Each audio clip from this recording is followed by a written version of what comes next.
Eh bien, Nathalie, on dirait que t'aimes bien cette chanson, on dirait que ça te plaît, ce jingle. Je sais pas, c'est automatique maintenant. Eh ben, dis donc. Tu vas bien, Nathalie? Oui, super. On est heureux de t'avoir avec nous. Thibaut, Nous aussi. salut. Hello. Et une fois de plus, cher père, bonjour. Bonjour, mon fils. On est tellement bien à côté Ils sont de à lui. côté, l'un et l'autre. Oh ça là là, va, mais on ouf. se sent bien à côté de lui. Je sens que les étincelles arrivaient. Non, mais vous nous connaissez, nous on est des hommes de paix. Hein. Ah bah oui. Ah ça, oui, mais- c'est vrai. Tu peux pas avoir raison et avoir la paix. Ah, Ça, surtout avec lui. Hein. Mais en tout cas, on est vraiment je suis, heureux. Je suis en paix parce que j'ai raison, c'est tout. Oh là là. Ça, c'est ça. C'est bien, c'est Oui, bien. oui, ça va. Mais il faut toujours tourner vers lui. En tout cas, chers amis, soyez les bienvenus. Vous voyez, on est nous-mêmes, on est bien, on est à l'aise. Et j'espère que vous aussi, vous êtes à l'aise dans votre canapé Absolument. ou sur ce que vous voulez. Vous pouvez même être debout, faire du jogging. Toi, tu l'écoutes en marchant, en promenant ton chien, l'émission. Hein. Oui, je dois dire. Et sincèrement, j'aime l'écouter. C'est même devenu un réflexe chez nous à la maison. L'autre jour, je rentre, ta maman me rappelle, dit, il y a l'émission, Ah, c'est tu bien. regardes à la maison, tu la regardes en promenant le chien. J'avais compris qu'elle m'invitait à aller le promener, donc je suis allé le faire. Mais sincèrement, c'est sans voir les images en C'est podcast. plus agréable, hein. En podcast. C'est Tiens. plus agréable sans les images. Hein. Sans les visages. En tout cas, c'est sans sympa. les- C'est sympa. C'est sympa. Non, il a pas saisi la nuance. Si, j'ai saisi, mais je ne veux pas saisir le bâton. Parce qu'il veut me faire battre pour qu'ensuite il puisse me battre. Il est malin. N'empêche, il est malin. Oui, hein, quand même. En tout cas, vraiment, on est heureux. On est heureux de pouvoir le faire ensemble.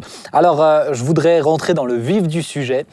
On va parler ce matin, ou plutôt aujourd'hui, pourquoi je dis ce matin, on va parler aujourd'hui de... j'ai pas bu mon deuxième café, vous Ah bah savez. alors là. Moi et le café, normalement, Mais vous t'es savez. accro, hein, au Non, café. mais ça me stimule un petit peu. Ah bon. J'ai pas fait de sieste. Mais on va parler de politique et je voudrais vous faire jouer un Ah. petit jeu. Vous allez me faire vous allez deviner qui a dit cette phrase. Alors je me suis amusé à prendre 3 phrases ou un peu drôles ou qui n'ont pas beaucoup de sens de 3 politiciens. Ok, vous êtes prêts? Mhm. Allez, je commence par celle-ci. C'est une vraie phrase hein, d'un vrai président de la République. Hein. D'un vrai président.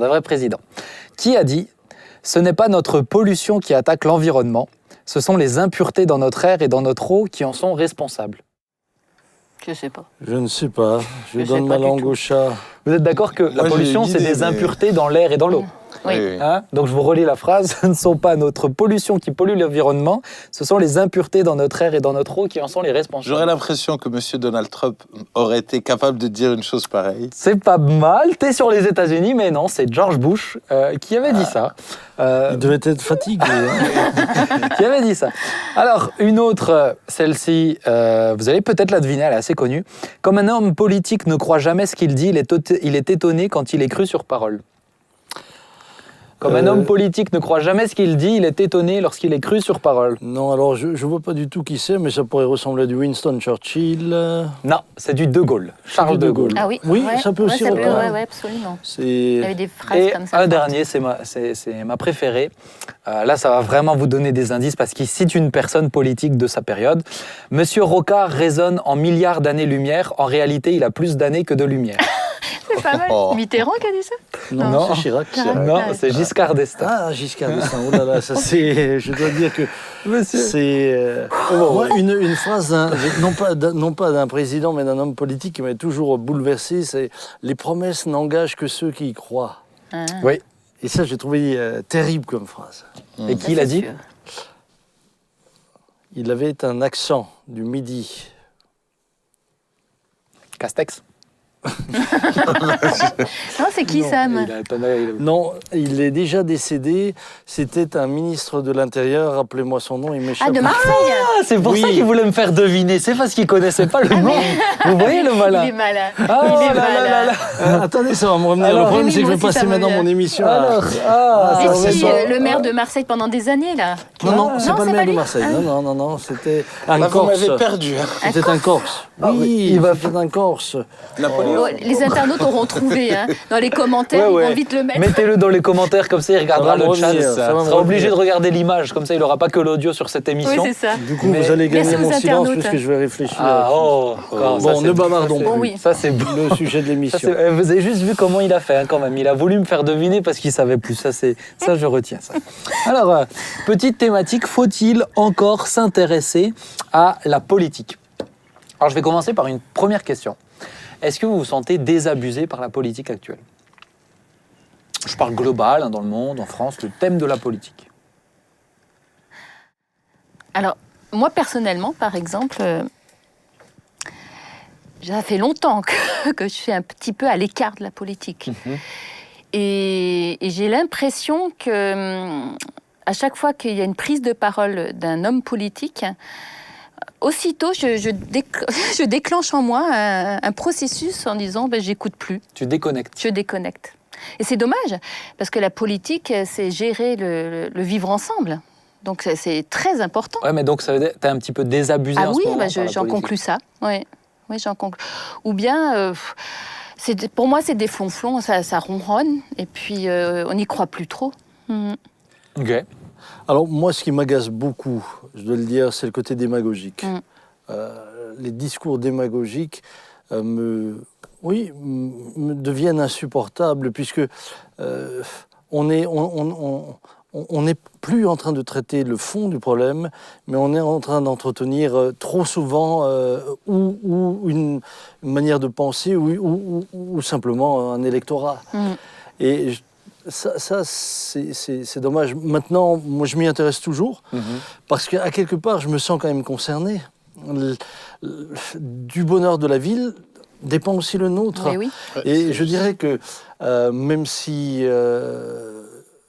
nos politiciens ne sont pas parfaits, nous-mêmes, à notre niveau, voyons déjà quelle difficulté c'est simplement de prendre des responsabilités, des décisions.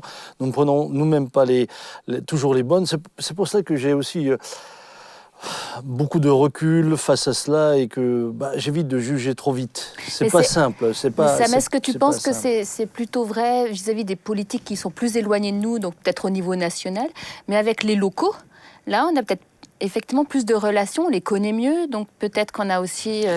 Mais malheureusement, aujourd'hui, les politiciens locaux ont que très peu d'impact sur vraiment la vie de la cité. Alors, ils en ont, mais effectivement, les vraies lignes directrices de la société, c'est vraiment les politiciens. Mais toi, ça t'intéresse la politique? Alors, je dirais que j'ai progressé. Je m'y intéresse de plus en plus. Maintenant, je comprends pas tout, honnêtement. Et puis, effectivement, je prends quand même énormément de recul sur ce qui est dit parce que je me rends compte que une chose peut être dite et le lendemain son contraire. C'est ça. Donc, et comme j'ai pas le temps matériel de tout écouter, je prends du recul sur ce que j'entends et j'essaie de pas m'enflammer dès qu'il y a un truc qui est dit, parce qu'il y en a des tonnes de choses qui sont dites, et des vertes et des pas mûres. Oui, ce qui est aussi parfois gênant, c'est que quand même une idée serait bonne, parce qu'elle vient du parti adverse, on va la, on va c'est la juste. combattre. Par principe. Par principe. Et je trouve que ça, c'est appauvrissant. Ouais, oui. Je pense que la politique, elle est intelligente lorsqu'elle sait reconnaître dans la proposition de l'autre une bonne proposition et qu'elle vise à une seule idée, c'est faire progresser le débat et c'est faire progresser la société. C'est Ce juste. qui m'inquiète plus dans la politique, c'est lorsque cette dernière commence à toucher à des orientations éthiques, commence à toucher à des orientations qui remettent en question nos propres valeurs. C'est sûr. Et là, tout en entendant le discours de la laïcité, j'ai le sentiment qu'on n'est plus toujours dans de la laïcité. Et puis, je pense qu'aujourd'hui, on l'entend clairement, hein, que ce soit dans la bouche de nos ministres, on l'entend de plus en plus. Donc, ce qui est devant nous, il faut qu'on se prépare, hein, à des temps plus difficiles, hein, certainement. Oui, je pense que ce que nous avons pu tous un peu constater, alors il y a bien sûr cette terrible crise dans laquelle nous passons, et sincèrement, je ne sais pas qui aurait mieux fait que quelqu'un d'autre, puisque C'est clair. Ouais, c'est sûr. on est face à un virus, on est... et j'ai pas non plus le désir tout le temps de soupçonner le mal partout. Non, non. Hein.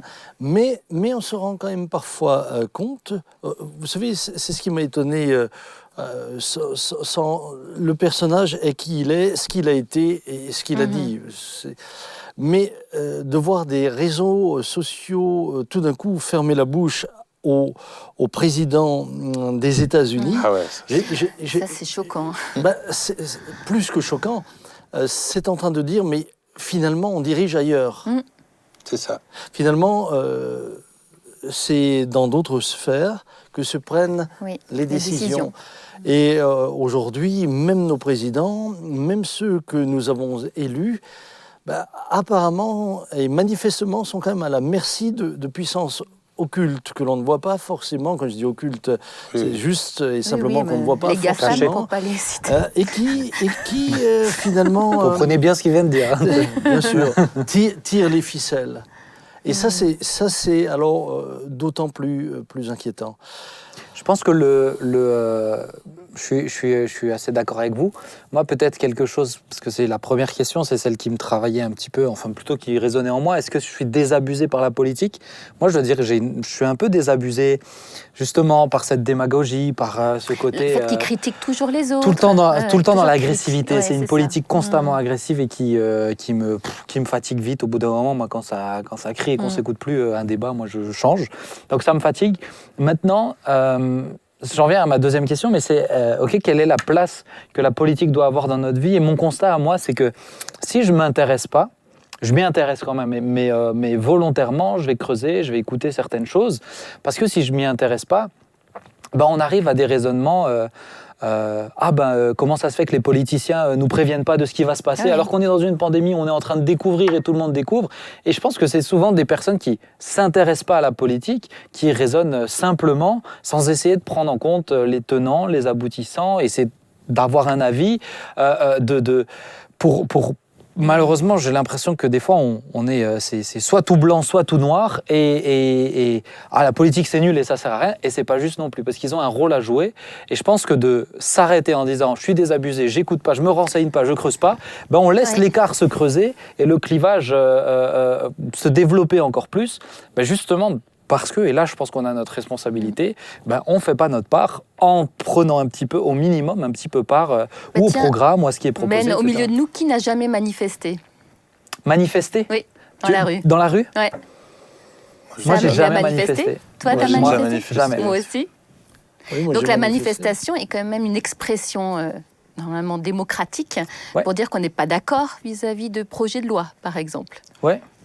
Mais je pense que, tu vois, il y a donc on est engagé manifester parce qu'on dit, allez, on organise un bus et on monte tout sur Paris et c'était pris dans le mouvement. Je ne suis pas sûr que tout le monde s'intéresse pour le coup au suivi de ce qui est développé derrière. Mais ce que je veux dire, c'est, je pense qu'on a besoin d'avoir, en tout cas ça c'est mon opinion, d'avoir un minimum de se pousser à avoir un petit peu d'intérêt pour ce qui est dit, etc., sans se cacher derrière. De toute façon, c'est pas eux qui dirigent, de toute façon, tout est masqué, de toute façon, on a, je pense, notre responsabilité pour que le clivage grandisse pas encore.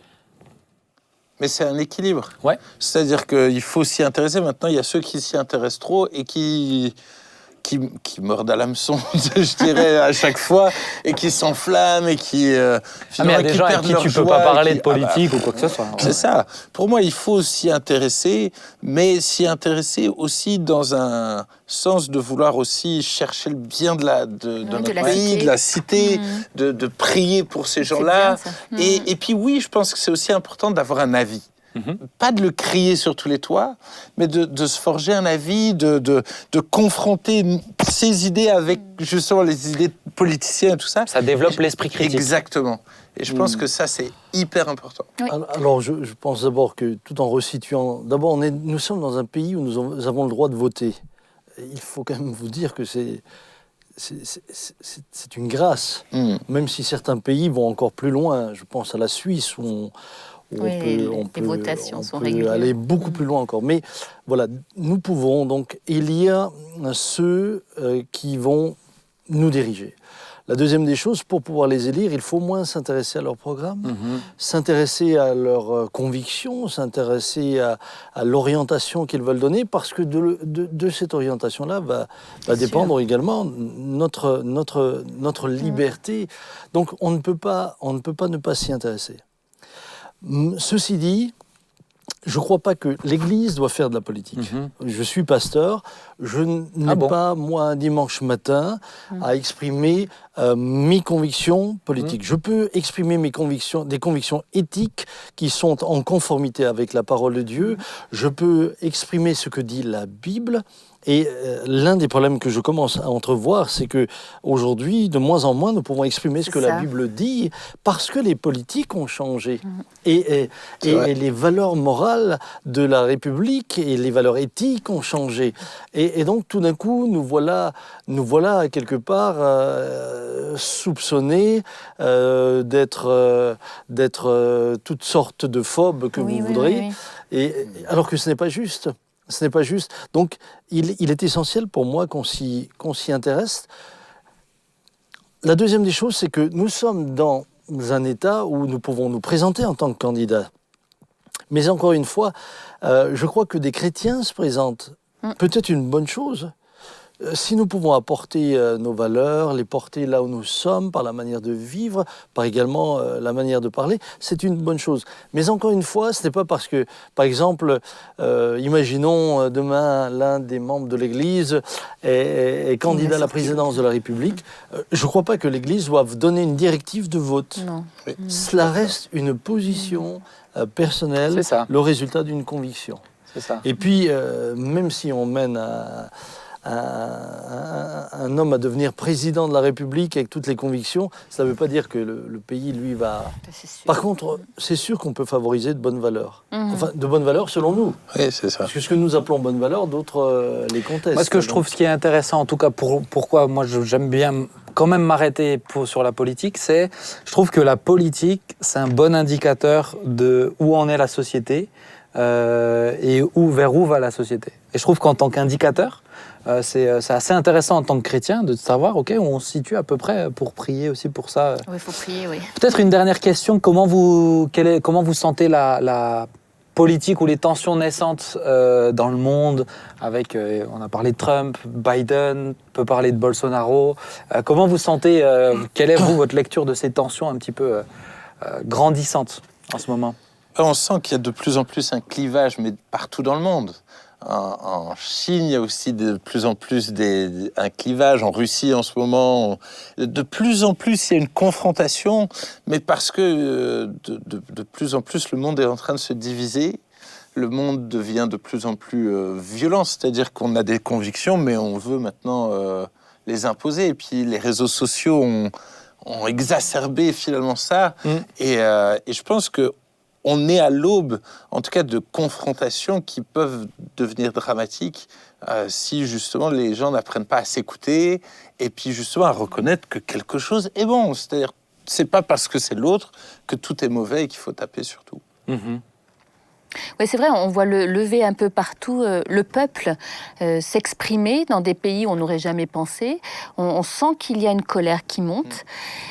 Et cette colère-là, en général, quand c'est pris dans une foule, les Français le savent bien que la Révolution, mais c'est pas porteur forcément dans le bon sens du terme. Je pense qu'il y a d'abord besoin de cette expression malheureusement, de violence, oui, j'en peux plus. J'en peux plus. Mais souvent qui dévie vers des choses assez dramatiques. Oui. Quoi. Bien, avoir des gouvernants qui apportent la paix, c'est une bénédiction pour un pays. Ça, c'est sûr. Ma lecture aujourd'hui est la suivante, c'est que nous avons toujours été dans des rapports de force. C'est ça. Que ce soit la politique locale, que ce soit la politique nationale ou internationale. Donc c'est à qui, pour moi, la prochaine étape, c'est à qui gouvernera le monde. Et plus simplement un continent ou une région, ou à qui gouvernera le monde. Et on se rend compte qu'on va vers ce que la Bible dit, c'est-à-dire une globalisation et une mondialisation. On y va. Et aujourd'hui, vous avez des chefs d'État qui appellent cette mondialisation de leur vœu. Regardez, une pandémie comme celle qui a eu lieu exigerait une politique mondiale.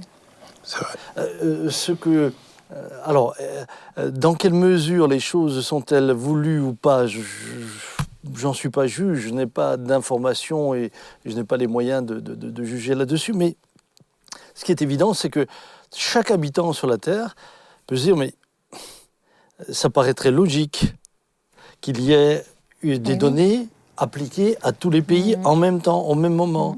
On a déjà l'Organisation mondiale de la santé. Au niveau économique, on va arriver au même raisonnement. Donc, on se rend compte qu'on va vers cette globalisation. Et en fait, l'histoire est en marche. Et j'aimerais dire quelque chose qui me réjouit au fond de moi-même, c'est que l'histoire prophétique est en marche. Eh oui. L'histoire biblique est en marche. Et que les rois, les présidents et qui que ce soit s'en défendent, il n'empêche que, eh bien, ils accomplissent finalement les desseins de l'histoire, ceux que nous connaissons déjà dans l'Écriture. Et nous, chrétiens, ça devrait non pas nous alarmer, ça devrait commencer à nous réjouir. Oui. La Bible dit, quand vous verrez toutes non. ces choses arriver, réjouissez-vous. Votre délivrance est proche. Et je suis surpris un peu en ce moment de voir les chrétiens ne pas se réjouir, mais être dans la peur, dans l'inquiétude. Alors que Jésus lui a dit, on prie dans pour Matthieu le retour 24, de Jésus. Écoutez, réjouissez-vous. Mais oui. Mais je pense que souvent, c'est un peu comme tout. On veut le beurre et l'argent du beurre. Et d'avoir ces temps de tension, si on peut les éviter, on sait qu'ils sont censés venir. Ah oui, ça c'est sûr. Et on aimerait le retour de Jésus sans les temps de tension qui sont annoncés avant. Et pour moi, c'est au contraire. Moi, c'est rassurant de me dire, la Bible, on nous l'a dit dans la Bible depuis bien longtemps. C'est rassurant de se dire, ça veut dire qu'il est au... C'est rassurant, tout en sachant qu'il y a encore devant nous des temps terribles. Ouais. Mais c'est rassurant de savoir que Dieu a vraiment pleinement... Il a le contrôle. Oui, il est souverain. Les amis, le temps passe, mais je sais que la politique, la politique, c'est un grand sujet, et puis on pourra en reparler de plein de manières différentes. Je pense qu'il faut le refaire. Oui. Je suis d'accord avec toi, cher père. On m'avait même demandé d'être députée européenne. Ah bon ? C'était à l'époque où on cherchait les femmes à tout prix. Et on t'a demandé d'être députée européenne ? Ouais, c'était... Et c'est quoi cette anecdote que tu nous as... Je me rappelle plus de ça. Européenne. Tu te rappelles de ça ? Non, on m'avait sollicité. Ah ouais ? Et t'as dit non ? Non, je savais où était ma place. Députée européenne. Alors ça, c'est marrant. Tu sais... Moi, j'aurais aimé que tu sois députée européenne chargée du bien-être des pasteurs en Europe. Tu vois, par exemple. Oui, c'était pas... Localisé sur Mulhouse. Ça, c'est excellent. Bon, on digresse de nouveau, on repart sur autre chose. Mais ça, c'est une super anecdote que tu nous raconteras. On est venu me chercher, mais ça, c'est pas intéressant. Mais tu nous raconteras. Mais on va passer à une autre... Je pense que tu aurais eu des qualités. Ouais, je suis d'accord. Je suis d'accord. Ah bon. On va passer à une autre chronique. C'est plutôt un invité, c'est Thierry. Thierry qui est patron d'entreprise. Et dans une période comme celle-ci, c'est intéressant d'entendre quelqu'un qui est face à des moments extrêmement compliqués aussi. Et Thierry, c'est pas juste un patron d'entreprise, c'est un homme de foi. Et je te salue Thierry. Salut Thierry. Mister Thierry. Salut Ben. Ça va ? Hello. Salut Sam. Bon. Salut Thierry. Alors Thierry, on est super heureux de t'avoir avec nous. Toi, tu gères un garage automobile, c'est bien ça ? Oui, c'est ça.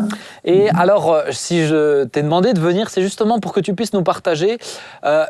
Aujourd'hui, dans une saison comme celle-ci, c'est extrêmement tendu pour les patrons. Ça n'a jamais été toujours facile. On sait que si on veut vivre reposé, il ne faut pas être patron. Mais je pense qu'en 2020, ça s'est d'autant plus marqué. Ma question pour toi, Thierry, c'est que je sais que tu es un fervent chrétien, que tu aimes Dieu et surtout que tu as une grande foi. Est-ce que tu pourrais déjà nous raconter, pour commencer, une histoire où tu as vu Dieu se manifester de façon concrète dans la gestion de ton entreprise ? Alors, dans la gestion de l'entreprise au quotidien, Dieu est là, heureusement. Mais en plus de la création de l'entreprise qui s'est vraiment fait divinement inspiré, un épisode qui était vraiment fort pour nous, c'était il y a quelques années de cela, on avait décidé d'importer un véhicule, puisque dans notre activité, on importe, on exporte différents véhicules en fonction des besoins. On est obligé de se caler sur les différents marchés, puisque dans ce monde, tout est géré par l'offre et la demande. Et là, on s'était dit, hop, on va regarder pour un véhicule qui sort un peu du commun, c'est l'importation d'une Hummer. Je ne sais pas si tu connais ce véhicule. Ah, si, ouais. Le gros 4x4 américain, là. Exactement. Le 4x4 américain militaire qui a été conçu pour pouvoir supporter 2 parachutages par mois pendant 25 ans de guerre. Ouais. Donc c'est vraiment quelque chose de très robuste. Et plus que sa robustesse, c'est aussi une manière de s'afficher, et certaines personnes ont les moyens de pouvoir se démarquer en achetant un véhicule qui sort du commun. Donc on est même allé jusqu'aux États-Unis, on est allé dans l'Indiana, on est allé voir dans l'usine. Ils nous ont fait visiter et on a demandé pour faire un essai. Ils n'avaient pas de véhicule de démonstration, donc heureusement il y avait un véhicule qui était justement en révision et on a pu faire l'essai avec une version militaire sur la piste d'essai. Et c'était le véhicule personnel de Arnold Schwarzenegger. Donc il en avait 2. Un des siens nous a permis de voir ça. Et on est revenu des États-Unis. On était vraiment convaincus de pouvoir faire cette importation. Et on a commencé à faire l'acquisition d'un véhicule d'occasion qui avait à l'époque transité par la Belgique. Il est venu après chez nous. On a monté un dossier d'homologation. Et là, on s'est retrouvé confronté au barrage de l'administration pour l'homologation de produits américains. Donc, ça a duré des mois. Donc, bien sûr, c'est difficile de pouvoir vendre un véhicule qui n'est pas homologué, qui n'est pas dans les normes. Donc, on a demandé un entretien à la DRIR pour pouvoir voir ce qui manquait, les éléments qu'il fallait également. Et ça durait en long, Donc, pour faire l'acquisition, on a fait un emprunt. On est parti sur le principe in fine, donc on rembourse les intérêts, mais pas le capital. Donc le montant du véhicule était toujours dû. Et au bout de 6 mois, on n'avait toujours pas de débouché.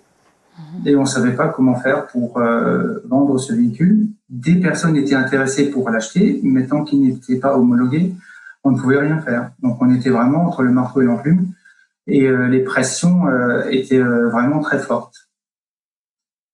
Et un jour, à la fin du repas, on s'est unis dans la prière avec maman. On avait monté l'entreprise ensemble. Et là, on a dit, Seigneur, mais qu'est-ce que tu veux qu'on fasse? Comment est-ce que tu veux qu'on se sorte de là? Nous, on a tout essayé par nos propres moyens. Mais toi, qu'est-ce que tu veux faire? Comment tu peux nous aider maintenant? Et on crie à toi. Et on a crié très fort. On avait terminé de prier. Il était 13h30, 13h45. Et le téléphone a sonné à mon domicile. C'était un collaborateur qui me disait écoutez, il y a un commercial de 4x4 Magazine qui est là. Il nous demande si on n'aurait pas des annonces à passer dans son magazine. Fini de prier. Voilà un commercial qui arrive. Je me suis déplacé. On a pris un instant ensemble. On a fait les photos. Et il a fait l'apparition le mois d'après. 2 mois après, un coup de fil qui vient du Burkina Faso. Et c'était un jeune exploitant forestier qui cherchait un véhicule robuste. Donc il nous appelait, il était intéressé par le véhicule. Et c'est son beau-père qui était de passage à Paris, qui a récupéré dans le kiosque à journaux le magazine 4x4 Magazine. Et il avait vu l'annonce là-bas. Waouh. Donc, il a pris l'avion, il est venu nous voir. On a fait des essais, le véhicule lui a plu. 2 semaines après, il a rappelé, il a essayé de négocier et il a acheté le véhicule. Waouh. Là, c'était vraiment très fort, mais encore plus fort le jour où il est venu chercher le véhicule. On a pu discuter ensemble et on était dans le bureau, je me rappellerai toujours. Et on a courtement partagé que on est content que ce véhicule vous serve à vous spécifiquement, et on a prié pour que vraiment on ait l'acquéreur adéquat pour ce véhicule. Et lui-même nous partage, mais moi aussi j'ai prié pour trouver un véhicule qui est homologué, qui est dans les normes et avec lequel je ne vais pas me faire tromper. Ah, c'est fou. Et donc c'est un chrétien, Burkina Faso, qui l'a acheté.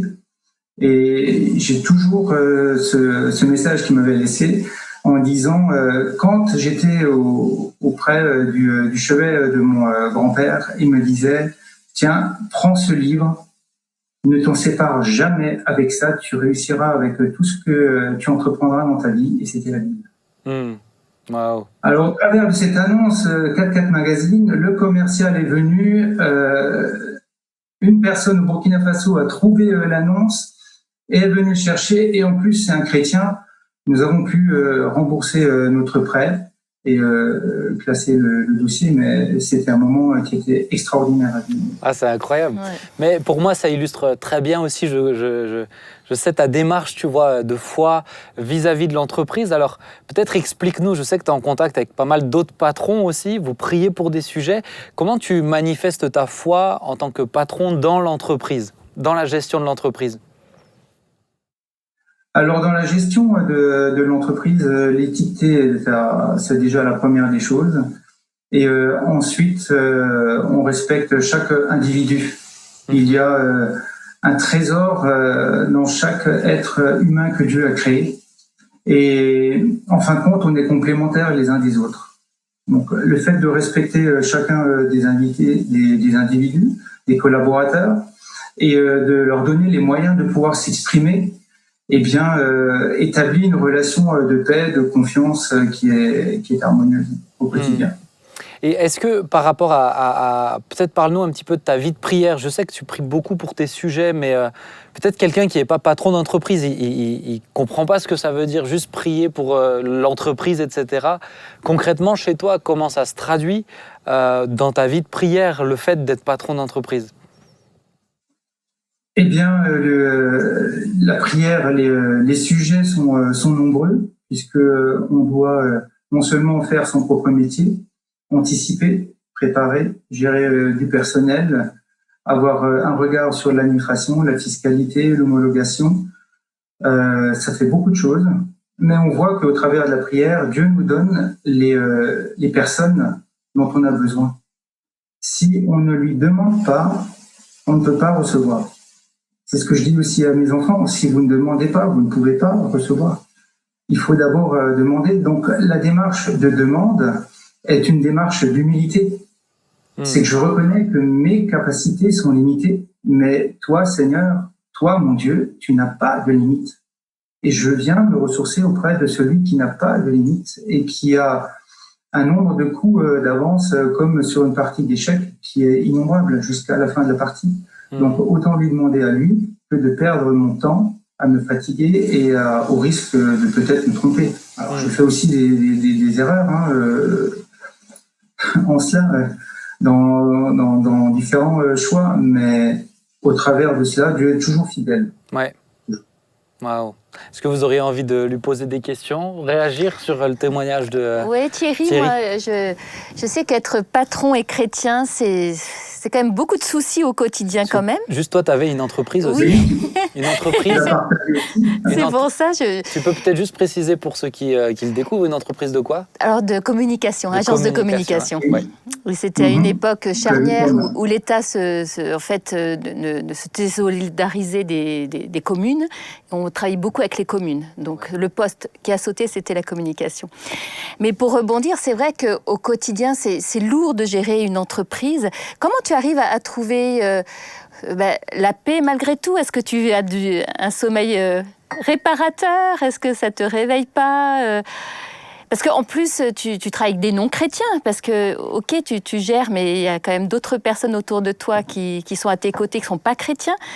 Donc, ta vie au quotidien, elle est quand même légère ou bien? Ma vie au quotidien, comme tu l'as dit, oui, je me réveille aussi la nuit. L'esprit nous appelle aussi la nuit. Il y a des moments où on peut combattre spirituellement la nuit, puisqu'on n'a pas à combattre contre la chair et le sang, mais contre toutes les dominations. Donc une fois qu'on connaît le domaine où on se trouve, on est sur Terre, on n'est pas dans le ciel. Hein. On est passager ici sur la Terre, mais on utilise tous les outils que Dieu nous a donnés du ciel pour pouvoir œuvrer sur la Terre. Donc le fait de prier pour chacun des collaborateurs, qu'ils soient chrétiens ou pas, ça n'a absolument aucune importance, mais en tout cas, l'effet est garanti. Ouais. Dans une société où on aime bien taper sur les patrons, Oui.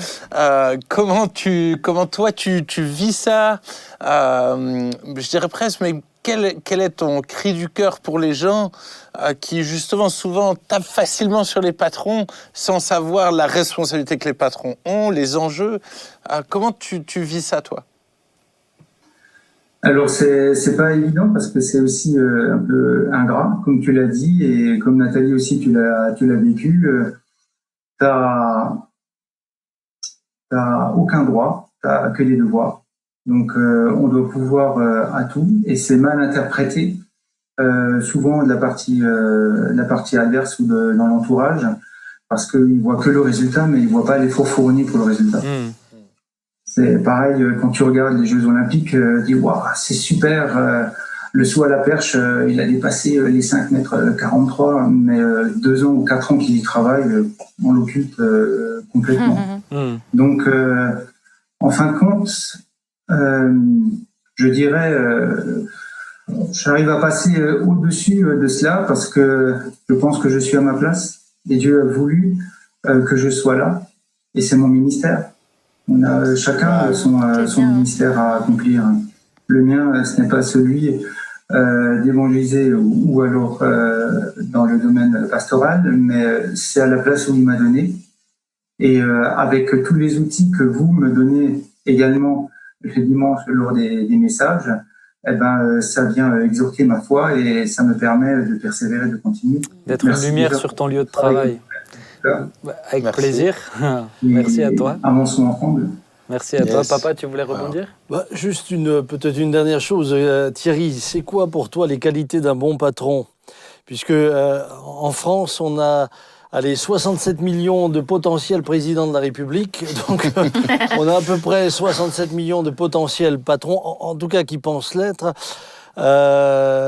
Maintenant, pour toi, quelles sont les qualités d'un chef d'entreprise, de surcroît aujourd'hui chrétien ? Quelles sont les qualités qu'il doit avoir ? Les qualités à avoir, Samuel, c'est celle que toi tu as. Tu encadres beaucoup de personnes qui viennent auprès de toi, mais qui ne sont pas forcément rémunérées, mais tu arrives à les motiver, à les respecter et puis à les encourager pour qu'ils puissent donner le meilleur d'eux-mêmes. Donc, dans l'encouragement, c'est la première des choses. Et il faut surtout faire un travail sur soi-même. On est en fin de compte en second, et accepter que l'autre puisse réussir mieux que soi. C'est important ce que tu dis. Et je pense que c'est accepter aussi cette idée de peut-être porter plus que ce que les autres portent. Souvent, le patron, c'est le premier à arriver, c'est le dernier à partir. En tout cas, dans ton cas à toi, Thierry, je sais que ça fait partie. Nathalie, je suppose aussi. Thierry, je te pose une dernière question, ou plutôt une dernière demande. Qu'est-ce que tu aurais envie de dire à tous les patrons qui passent par un vrai temps difficile actuellement ? Comment tu aurais envie de les encourager ? Alors, la première des choses, c'est de ne pas rester seul. Parce que le fait de se retrouver à plusieurs pour pouvoir prier, c'est hyper important. Parce que j'ai remarqué, ce que j'ai découvert durant ces dernières années, Dieu nous a donné une certaine autorité pour pouvoir proclamer en son nom des victoires et de pouvoir changer les circonstances que nos yeux voient, par conviction et par foi.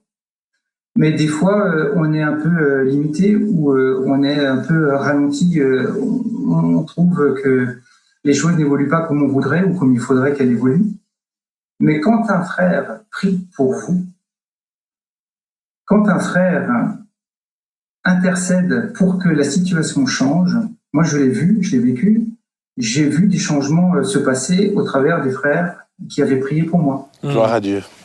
Et ça, c'est une réalité de ce que la Bible nous enseigne. Nous sommes l'Église de Jésus-Christ.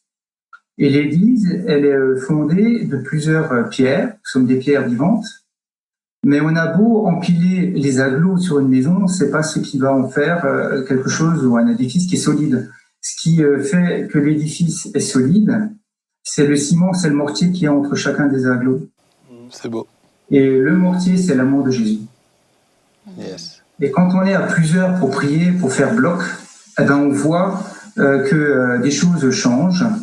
On s'humilie parce que on n'a pas l'orgueil de se dire ben voilà, dès que je proclame quelque chose, c'est facile, Dieu me l'accorde. Non, on va avec de l'humilité et ensemble on arrive à avancer. Et prier les uns pour les autres, c'est vraiment une très grande richesse.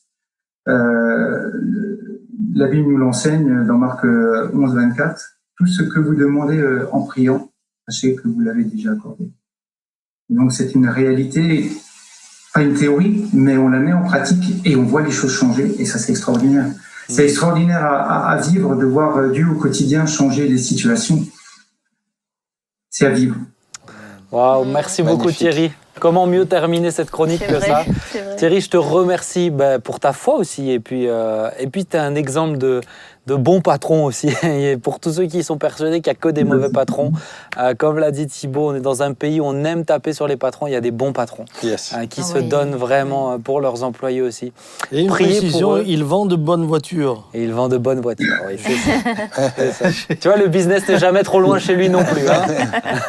En tout cas, Thierry, je te Non, remercie. D'ailleurs, si jamais tu veux faire un cadeau là ce mois d'une voiture, sache que je suis toujours preneur. Oui, mais toi, on sait.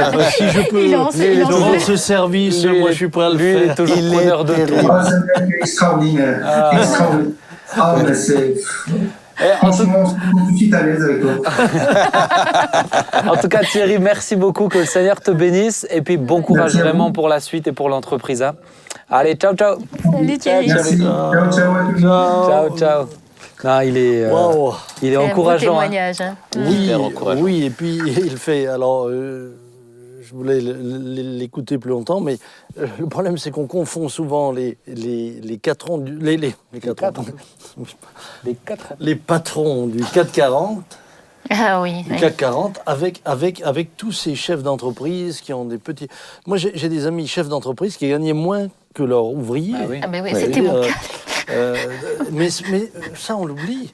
On voit juste les patrons qui partent avec des parachutes dorés. Ouais, ça c'est les très gros. Etc. Ouais. Mais, et le drame, c'est que finalement, on les voit tous comme ça, alors que très souvent, les patrons des petites et moyennes entreprises Ouais. sont des Mais gars c'est qui vrai. doivent Nathalie, se tu as eu battre. combien d'années l'entreprise? 5 ans. 5 ans. Mais après, quand elle a fermé, je savais que c'était le temps. Parfois, on peut le voir comme un échec. Moi, je l'ai vu plutôt comme une transition. Il y a des temps qui sont finis. On les accepte. Et ça a été pour moi très formateur. Ça m'a permis d'aider aussi l'Église Ouais. après. Donc, il y a un temps pour tout. Alors, évidemment, je prie pour les entreprises pour Oui. qu'elles progressent C'est et ça. qu'elles continuent hein, avec la période dans laquelle on est en ce moment.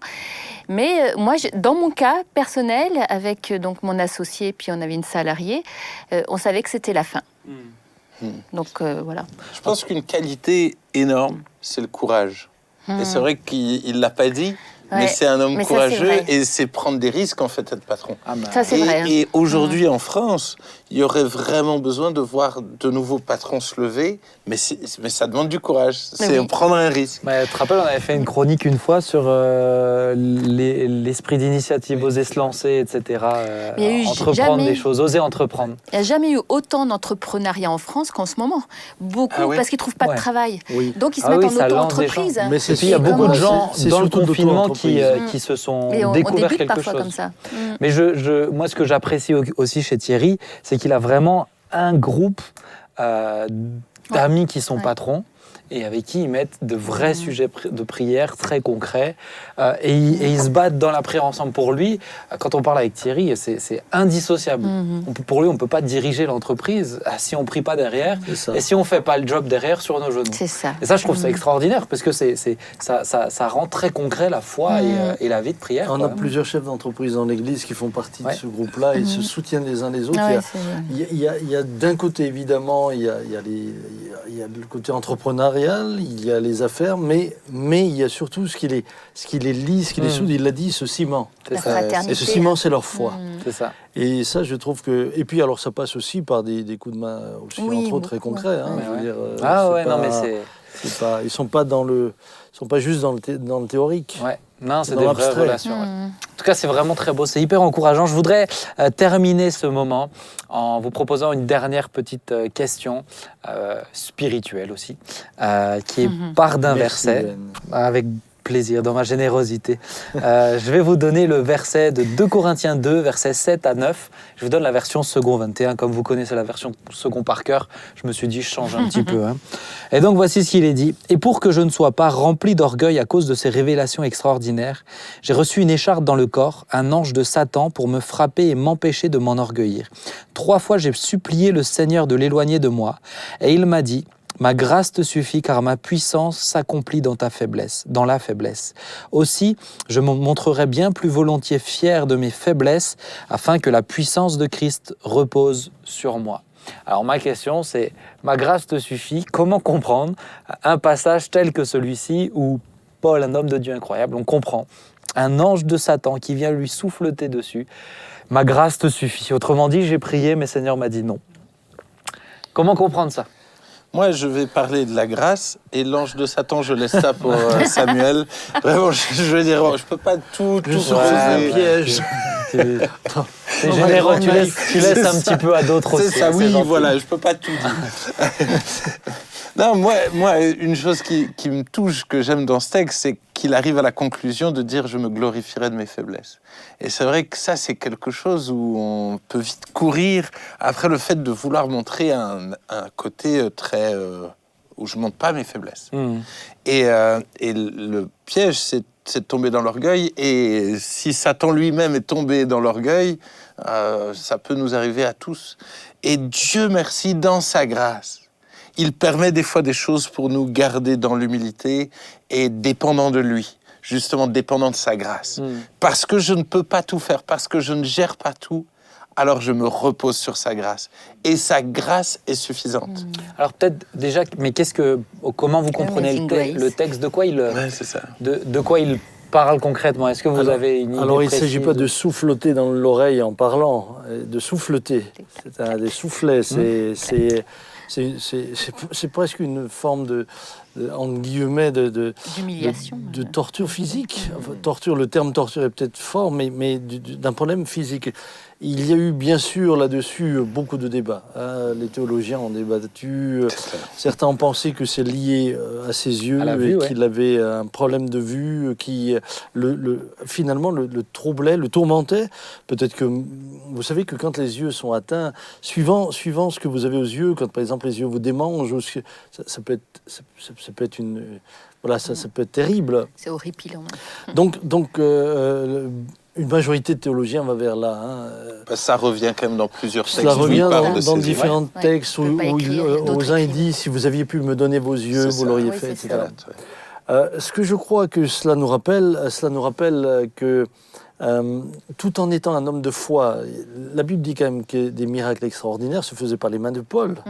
On allait jusqu'à on touche ses vêtements et puis il y avait les linges qu'il avait touchés, les maladies.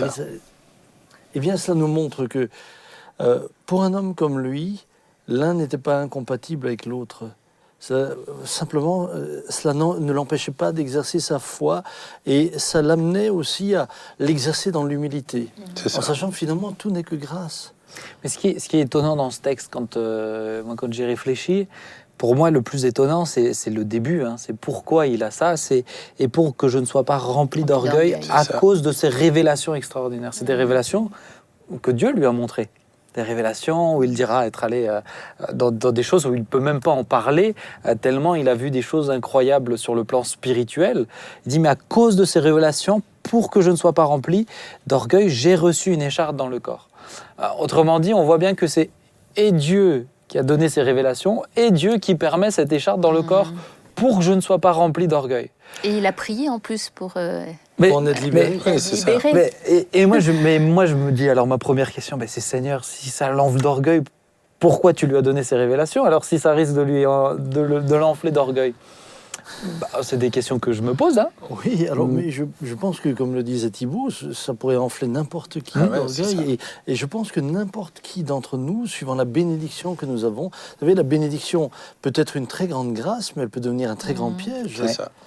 Regardez Saül, lorsque tu étais petit à tes propres yeux, finalement, qu'est-ce qui l'a amené à s'enorgueillir? Qu'est-ce qui l'a amené ensuite à vouloir agir C'est selon sa position. volonté? C'est la bénédiction de Dieu qui l'avait sa élevé. réussite, ouais. Qui a élevé Saül? C'était Dieu. Mais oui. Qui s'est enorgueilli de son élévation? C'est Saül. Et je crois que nous sommes, le cœur de l'homme est tortueux par-dessus tout, C'est vrai. dit l'Écriture. Et nous sommes tous en danger. D'où le fait que, oui, nous traversons parfois des moments difficiles. Et donc on peut dire alors que Dieu peut permettre des échardes. Ah oui. Je vais prendre l'exemple de l'écharde pour maintenir dans l'humilité. Oui. Ah, Dieu peut permettre une écharde, il peut permettre des épreuves. Je sais que dans certaines théologies, c'est absolument... Mais c'est pour ça que j'évoque ce verset, hein, parce que c'est... Ah bah dans certaines théologies, c'est absolument inadmissible. Ah oui. On vous dira c'est pas possible. Mais moi je crois que Dieu est au contrôle de tout et surtout il sait comment nous mener à bon port et par quels moyens. Et donc aussi que Dieu peut nous dire non quand on lui Et demande c'est ça. quelque chose.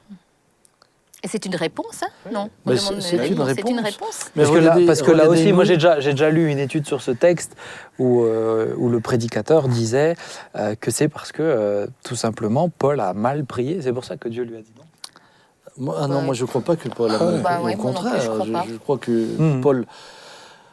D'ailleurs, Paul est ensuite invité à réaliser que la grâce de Dieu lui suffit.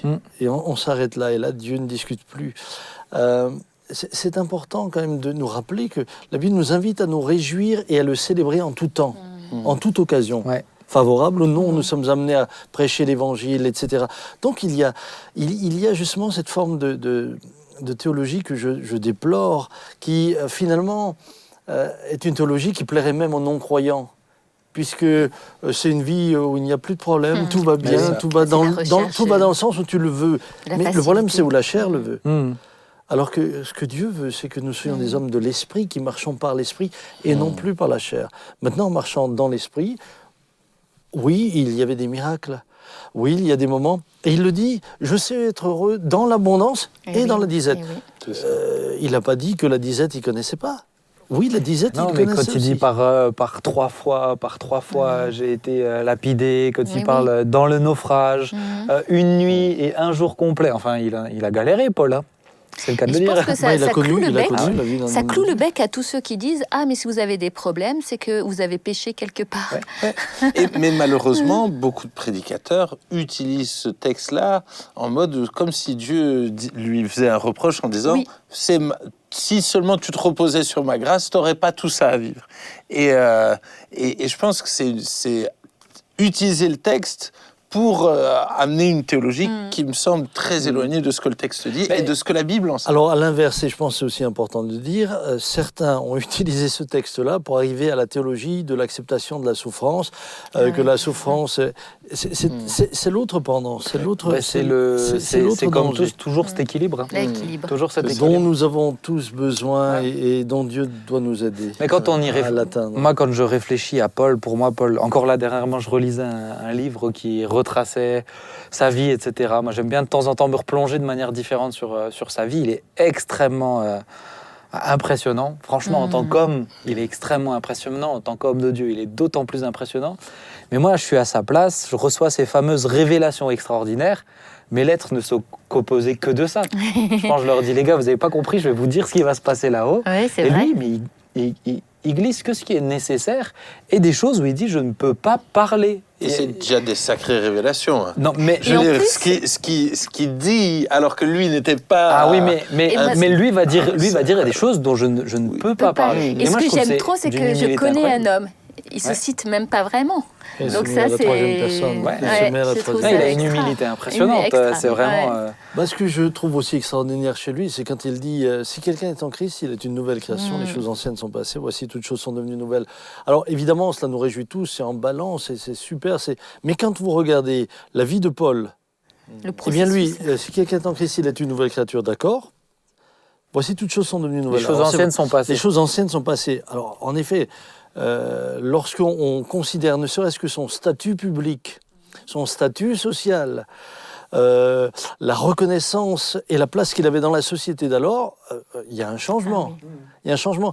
Et nous, très souvent, on envisage ce texte plutôt comme une promotion vers une reconnaissance, vers une élévation aux yeux des hommes, alors que lui, le vécu, c'est finalement une descente aux yeux de la société, une élévation aux yeux de Dieu. C'est de persécuteur à persécuté. C'est comme Moïse, il refuse d'être appelé fils de la fille de Pharaon parce qu'il avait vu des choses meilleures. Et ça m'encourage. Je me dis, mais nous, chrétiens, on devrait changer notre manière de voir. On devrait voir plus notre vie et l'avenir en fonction du royaume de Dieu et pas juste du temps présent qui est éphémère et qui passe. Mais Paul, il était... ça, des fois, on s'arrête pas souvent dessus, mais Paul, il n'est pas passé de jeune converti à tout de suite grand apôtre et grand évangéliste. Il a passé plusieurs années. Certains théologiens pensent qu'il a passé 1 an tout dans le désert seul. Certains le disent comme ça. Il a passé 3 ans en 3 ans en Arabie, mais 1 an dans le désert tout seul. Et moi, en tout cas, je pense qu'il a pris ce temps pour vraiment replacer, voilà tout ce que j'ai reçu en héritage de l'école rabbinique, etc. Mais aujourd'hui, en parallèle avec l'Évangile, qu'est-ce qui est juste? Et pour moi, ce temps où il s'est posé, il a recreusé les textes sous la lumière de la venue de Christ, ça lui a donné une lecture des textes, mais tellement fraîche que même Pierre a dû accepter de dire, mais ok, il a compris certaines choses. Quand on reprend les gentils, quand on reprend les juifs, il a compris des choses. Il a eu une intelligence, mais aussi parce que je pense qu'il a su s'arrêter pour dire, ok, pourquoi je crois ça et qu'est-ce que vraiment ça veut dire. C'est pour ça que quand il parle, on sent quelqu'un qui a vraiment été imprégné de la parole de Dieu au fond de lui et chez qui ça s'est traduit de façon très vivante, très concrète. Tu regardes l'Épître aux Romains. Ah, c'est incroyable. L'Épître aux Romains, mais c'est juste prodigieux. Mais en même temps, et c'est ça ce qui est beau chez Paul, il dit, mais tout ce que je regardais comme... Je vais le dire de manière très simple, tout ce que je regardais comme faisant ma force, je le regarde comme de la boue. Comme de la boue. Ouais. Le terme hébreu est beaucoup plus violent, je ne vais pas l'utiliser. Mais en fait, tous ceux qui faisaient ma reconnaissance dans la société où j'étais, toute mon éducation, tout ce qui faisait ma fierté et ma force intellectuelle, je le regarde de la boue. Pourquoi ? Parce qu'il voulait maintenant dépendre de Dieu, de son esprit, sans pour autant laisser ce qu'il avait acquis de côté. Il parlera plusieurs langues, etc. Il saura l'utiliser à bon escient. Il n'a pas mis son cerveau de côté. Non, vraiment pas. C'est loin, loin de pouvoir dire une chose pareille. Les amis, le temps est déjà de nouveau passé, dis donc. C'est intéressant. Il faut que je diminue afin qu'il croisse. Que tu diminues, toi ? Oui. Amen. Amen nous tous. Non, c'est pas de Paul, ça. Non, ça c'est... Au cas où, je veux dire, si tu cherchais à le citer, j'ai une petite inquiétude. Voilà. Merci de m'aider à terminer dans l'humilité cette émission. C'est beau, c'est bien. Moi, j'ai même pas besoin d'un ange de Satan pour me souffleter. J'ai des collaborateurs. T'es en train de nous comparer. T'es en train de Je crois que c'était la pire des fins d'émission qu'il aurait pu faire. On finissait bien. Franchement, ça passait bien, mais jusqu'au moment. C'est ça, il y a toujours le moment charnière. Nous terminons cette émission. J'aimerais qu'on puisse. Je vous aime, messieurs. J'aimerais qu'on puisse juste terminer en priant pour les patrons d'entreprise. Et Nathalie, si tu le veux bien, en plus toi qui étais dans le milieu, prie de tout ton cœur. Et ensuite on va se dire au revoir. Oui, Seigneur. C'est vrai, tu es celui qui est à la source de notre vie. Et je veux te confier mes frères, mes sœurs qui tiennent une entreprise avec aussi des salariés. Tu vois, l'exercice difficile en ce moment, ils doivent vraiment jongler sur vraiment des projets différents. Donne-leur de la créativité. Inspire-les, Seigneur. Aide-les à traverser cette crise économique avec tes idées. Nous savons, Seigneur, que même au pire de la crise économique en 1929, tu as suscité, c'est vrai, chez cet homme de Dieu, Caterpillar, vraiment des idées extraordinaires et tu l'as maintenu, Seigneur. Je te demande vraiment la même chose pour mes frères et mes sœurs. Je veux les bénir au nom de Jésus-Christ ce soir, vraiment les bénir. Je sais combien tu les as placés à des endroits stratégiques. La France a besoin d'eux aussi, vraiment leurs ouvriers, leurs salariés ont besoin d'eux. Ranime leur courage, Amen. fais-leur du bien, inspire-les dans tout leur être, corps, âme et esprit, Seigneur, afin qu'ils puissent aussi être sages et être équilibrés pour leur vie de famille également, qu'ils puissent déposer les fardeaux. Seigneur, accorde-leur aussi des nuits de repos et vraiment un renouvellement de leurs forces. Seigneur, qu'ils puissent vraiment te faire entièrement confiance et qu'ils vivent des expériences extraordinaires cette année. Merci Seigneur. Amen. Amen. Merci beaucoup Nathalie, merci à chacun. Merci à vous qui nous regardez une fois de plus. Rendez-vous vendredi prochain, n'oubliez pas, likez, partagez et soyez des lumières là où vous êtes, comme nous l'a Amen. rappelé Thierry, c'est tellement important. Tellement. Que Dieu vous bénisse, à bientôt. À bientôt. Ciao. Bye.